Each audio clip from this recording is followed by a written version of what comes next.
Good afternoon, everyone. I'm June Riley, founder and CEO of VC Task Force. Thank you for joining us this afternoon. We have an exciting program for you, and it's bound to be interesting because Gary's Picks is always a fabulous program. So I'm going to turn the floor over to Gary, and he'll start now. That's great. Thanks, June. It's great to be here, and thanks, everybody. My name is Gary Fowler. I'm a serial entrepreneur and investor. I'm involved in 17 startups and several unicorns. I was on the original management team of Click Software, which was sold to Salesforce for $1.35 billion. Also, Eva.ai. Love artificial intelligence and quantum computing. Been involved in AI for 28 years in Silicon Valley. Been involved building companies in Silicon Valley for 39 years. So with that, I've got an incredible guest today. Cheney's a serial entrepreneur and private equity investor. He's a founder of Arbor, an AI summary service that is on a mission to re-index the internet. Ooh, love hearing that. Cheney is a co-founder and group CEO of Apoidia. How do you say that, Cheney? Apoidia, yeah? Apoidia, that's right. Apoidia, a leading technology company in AI transformation. Cheney is also the co-founder and fund board director of Altive, a SFC licensed asset management company wholly owned by Apoidia with an AUM of over 1.5 billion USD. He's a non-executive board director of AMINA Bank, a volunteer board member of Chen Foundation's Institute of Impact Strategy, and a venture partner at Pacific Century Group. He got a lot of stuff. He was an M&A and banker in TMT industry, leading clients' investments in AI companies from around the world. And he started his career at Goldman Sachs. He was also co-founder of Teach for Hong Kong and Kids Dream, two charitable organizations. And he's got a lot of experience in charity governments and management. He graduated with a BBA in Global Business and Economics from Hong Kong University of Science and Technology. And we got to talk about this, a visiting study at Harvard and Peking University. He's an academic interest in institutional economics, prediction markets, price theory, and community currency. He's been thinking deeply about how AI, like a lot of us should be, AI and blockchain will shape, and also quantum computers, the future of economic system. So with that, hey, Cheney, it's good to see you today. Good to see you, Gary. Hi, everyone. So it's good to have you here. So tell me a little bit about how in the world do you go to Harvard and Peking University? How did that work out? Were you like split personality, or did you spend time at each one of them? Yeah, before geopolitics became that tense and a sensitive topic. We got like decades of like China and US working closely. And by the way, I'm coming from Hong Kong. Even though I now spend most of my time in Silicon Valley, Hong Kong was famous to be like where East meet West. So when I was doing my university study, I felt it would be a great idea to be the top of the top universities in both countries, and feeling like the cultural differences. That was really like once in a lifetime experience for me. What kind of cultural differences did you see? What were some of the things that were striking about being at Harvard? And, you know, if you look at Harvard and Peking, what are the top three things that were different? Yeah, I saw the brightest minds in both countries. I would say they are equally smart. Of course, it's usually that Harvard students are very hardworking. Like there was a 24/7 library. People are there most of the time. But then at the same time, Harvard students are very well all-rounded as well. They have a lot of like extracurricular pursuits. So I'm really impressed by like the time management skill of Harvard students. While Peking University students are also very hardworking and smart. But usually they will be slightly more focused on the academics. Of course, like many of them have like many other pursuits as well. But the overall tendency in China is definitely more career focused, academic focused, than like having a lot of like non-work, non-future related stuff. And what does that mean? So is it more balanced? Do they have more fun?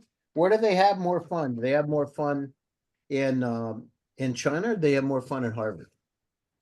There were definitely more parties in Harvard. Yeah, and so what kind of things? How long were you there, Cheney?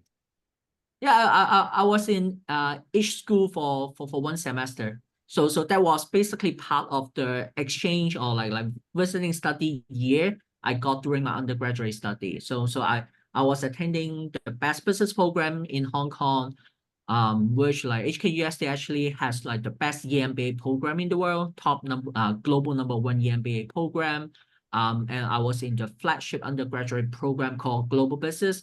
A selling point of the program was to allow the students to have overseas study for a year, which I was lucky enough to be picked by Harvard and picking you to do the visiting and exchange studies there. And did you like it? So when you were in Harvard, what did you do for fun?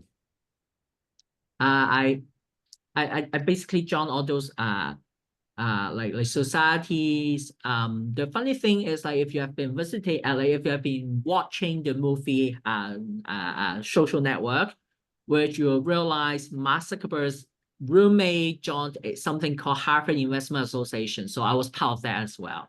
And how was that? Amazing. The funny thing is that Harvard actually, like many other colleges in the States, they don't have an undergraduate business program, right? You could study economics there, but not really business. Business is more for MBA for the graduate schools.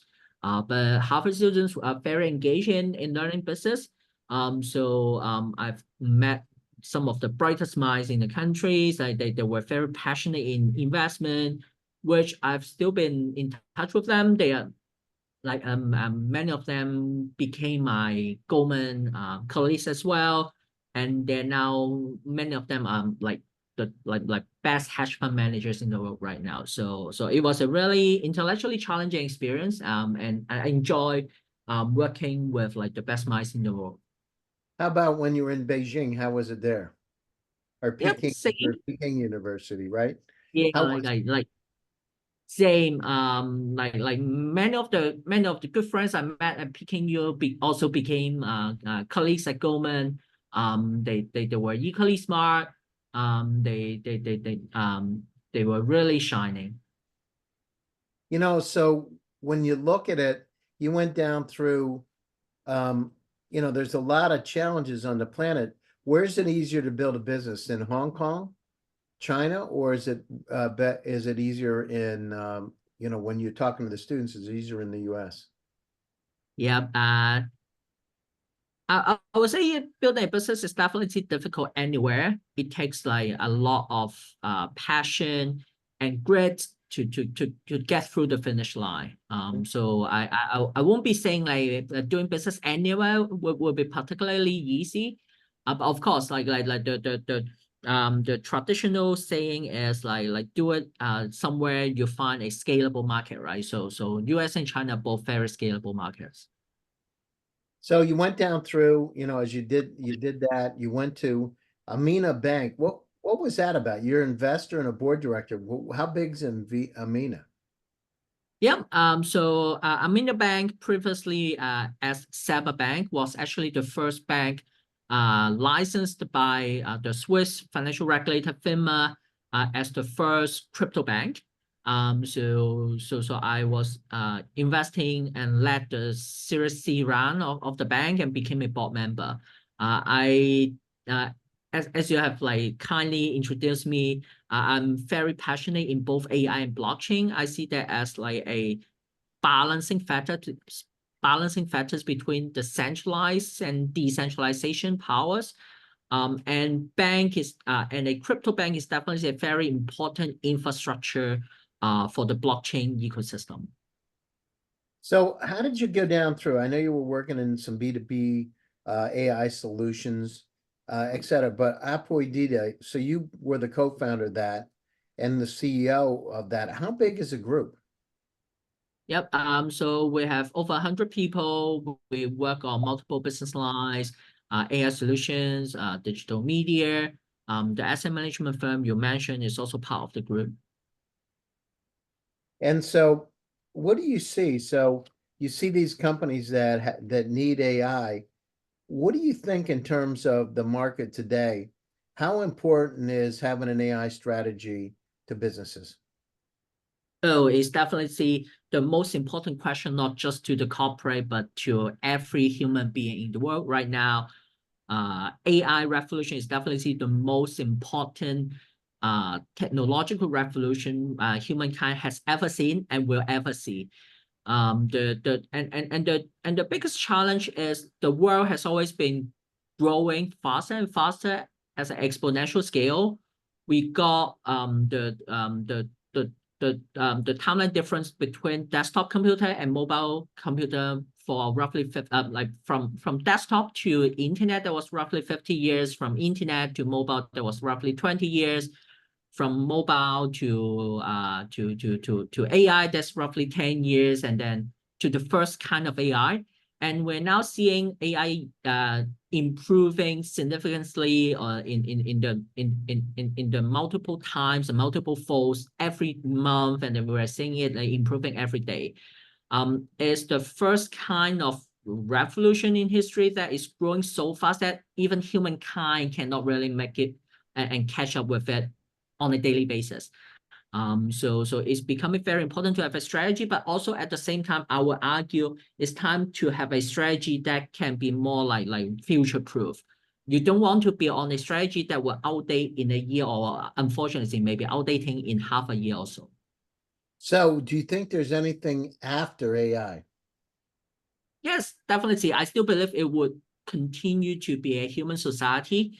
My bet is ultimately, I don't think like governments would give like AI their ID cards and name them citizens of the countries.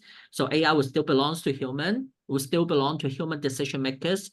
So it will still be a tools of human at most. When we can argue whether AI will have conscious or not, they could be friends of human, but they will still belong to human. As long as it's a human society, then it's still fine. That we're going to belong to the AI, Cheney? Sorry? Do you think we'll belong to the AI? Do you think that'll Oh, be that sophisticated? We will belong to it. I believe that human will develop strategies to become an AI as well. Cyborg strategy, Neuralink, that kind of technologies will definitely emerge. And so you're going to see this singularity. What do you think that's going to look like? Are we going to, how does it look to you? That's But then after all, that's exactly the definition of singularity, right? It will Right, be exactly. beyond our imagination. That's the whole point. So that's why I really focus on getting be part of the force of the AI industry, helping humanity to get through the singularity point. But beyond that, it's not it's not our concern anymore. Yeah, it's interesting because what's next, right? Because you think about it, AI will have the capability to do anything pretty much, to develop drugs, to go down through and help with our supply chain. What do you think about the workforce? Do you think we'll have the workforce we have today once AI starts to really kick in? Oh, I don't know, like people argue that like in every technological revolution, there will be new jobs replacing old jobs. So there would definitely be people out of job, but then if they can get some new skills, they can get a new job. But then in this trend, I do see that there could be a chance really 99% of the people are out of jobs. Of course, I still see that as long as it's a human society, there will still be human factors in every decision making. And human, as long as they are the resource owners, they can make not entirely rational decisions. You said 99% will be out of jobs? Yeah, I think so. Okay, so first, I see that like out of like rationality, there should just be like business owners, entrepreneurs, sales still have the jobs, because like it's still a human society. So there will still be jobs for people to convince another people to give you the business. So either like one-man band business owners or sales, there will still be jobs around that. But for most of the jobs beneath the CEO job, we should assume that that could be replaced by AI.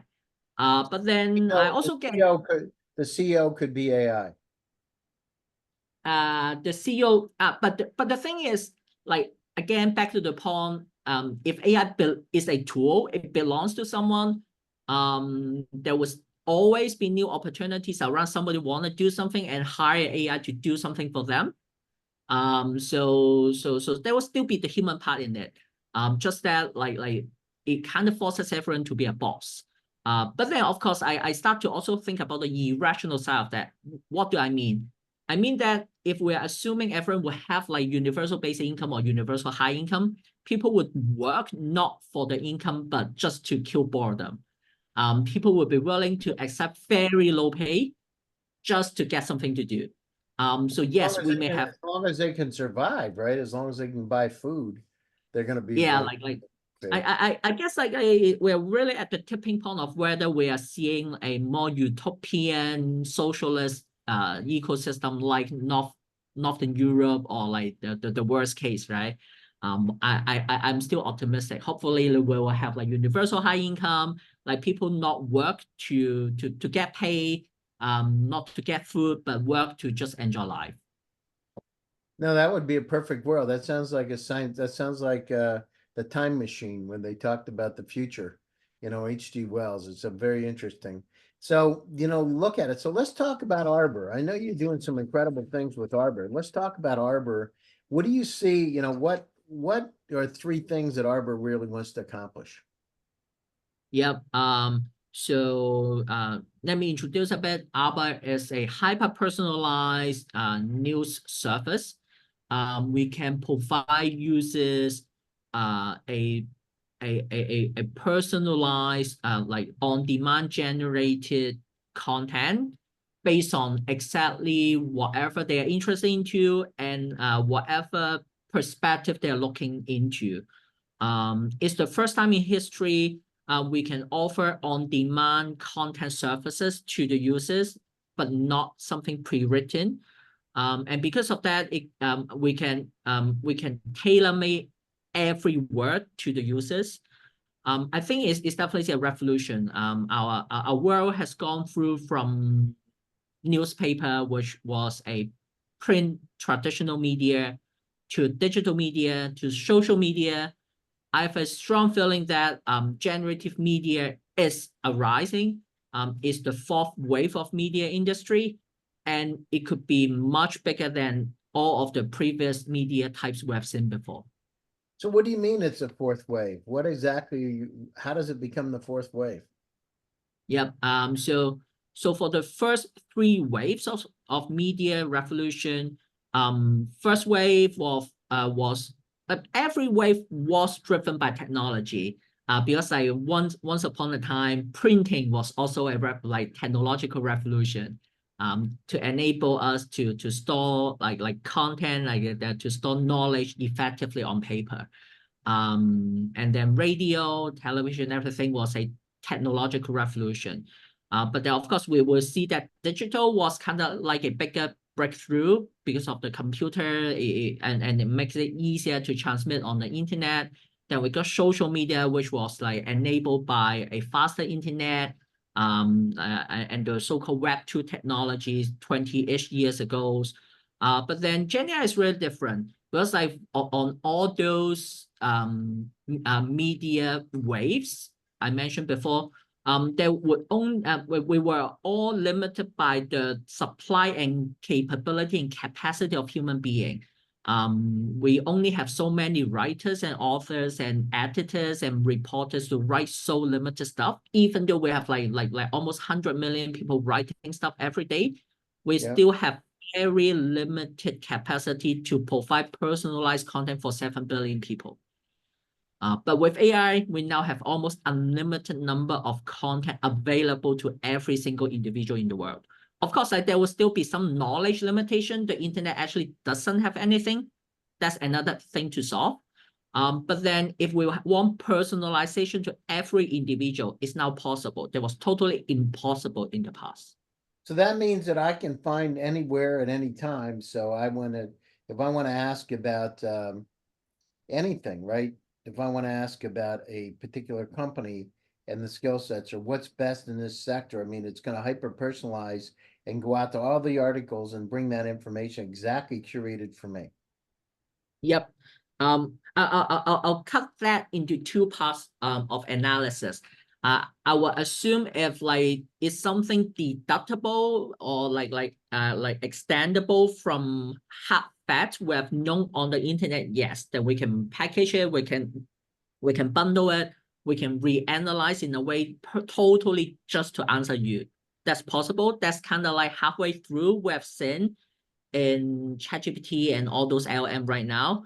We need to further enhance the analytical capability of AI, yes, but it's definitely solvable. Then yes, it's done. But then there, of course, will be the second part of that, which would be like latest things happening in the offline world right now, which the internet doesn't have it yet. Then we still need reporters. Like We what still kind of need things are you talking about that doesn't have it yet? What do you mean? like for example, what was in like the POTUS mind is something not available on the internet, but it's a very valuable information. So I guess like the reporters will still have a very important role to play, which is like to dig out information from the influential people from the world and get those insights online. It will still be the jobs of the reporter. So actually, I'm quite optimistic on journalism. It's actually the time we'll realize we thought we have everything on the internet, but actually is not. When we tied up the room, we'll realize it's actually a pretty small, where it's a big room and we have pretty not enough things in the room, so we can put more things in the room after we tidy it up. Basically, you go out to, so I come in, I decide I want to go to the New York Times or some other, and I want to pull a lot of information about AI, and I don't want to go through 10,000 articles on the internet and Google search it because I don't know what's right or wrong. I can basically, put in the search criteria of the things I want. It's going to find it wherever it is, anywhere. Yep. One example is we would ask, we actually don't ask users what they are interested into. At the very beginning, we indeed ask people who they are, like what was your job, which company do you work at, where do you work at, that kind of question. Then we start to guess what kind of topics would be interesting to the users, what kind of topic a person in such occupation would care enough to know. We brainstorm it, we do the search, we fit it to the users, ask for the feedback, and iterate. So Gen AI definitely, especially like the reasoning capability of it, help do a lot of the work around providing relevant information to the users. Well, that's what it's all about, right? Because we all have the problem of trying to find information. It's like, we talk about infobesity and the information overload. We're all faced with that every day during our life. In fact, it's interesting, Cheney, because, I'm dealing with a lot of top CEOs of some companies you would recognize. And I met one of them and I said to him, I said, well, what do you do with email, right? Because it's a pain. What happens if you're CEO and you got hundreds of thousands of emails, like literally archived? And so having that information at our fingertips, we can take all those hundreds of thousands of email and information, whether we can go out to websites and that information where we go out to personal repositories, right? Google Drive, Dropbox box, and find stuff. We lose things.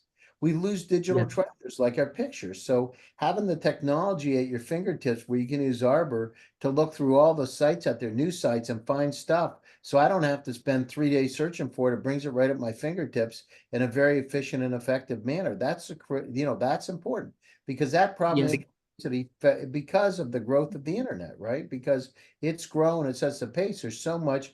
And then the other thing is, how do you determine, Cheney, what's real and what's not? Because there's a lot of fake news out there. Do you have any system to go through, to prove that it's good stuff?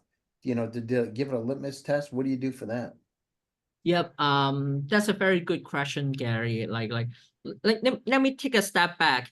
Yes, we are already facing information overload, but I would say it's just the beginning of that. Because right now people start to write with AI, but we haven't really been seeing the peak of that yet. while Google actually has been updating its algorithm multiple times in like since ChatGPT was out, because it's facing an emerging challenge of facing those AI generated rubbish articles that generated just to get on the top of the search engine results. It's terrible. And somehow my first principle thinking here is, unless Google would really compare each website down to sentence level, there would always be a way to game the Google system and push AI generated repeated rubbish on the top of the search result. Yeah, So no, that's why that's the biggest problem. You don't know what you're reading today, whether it's fake or real.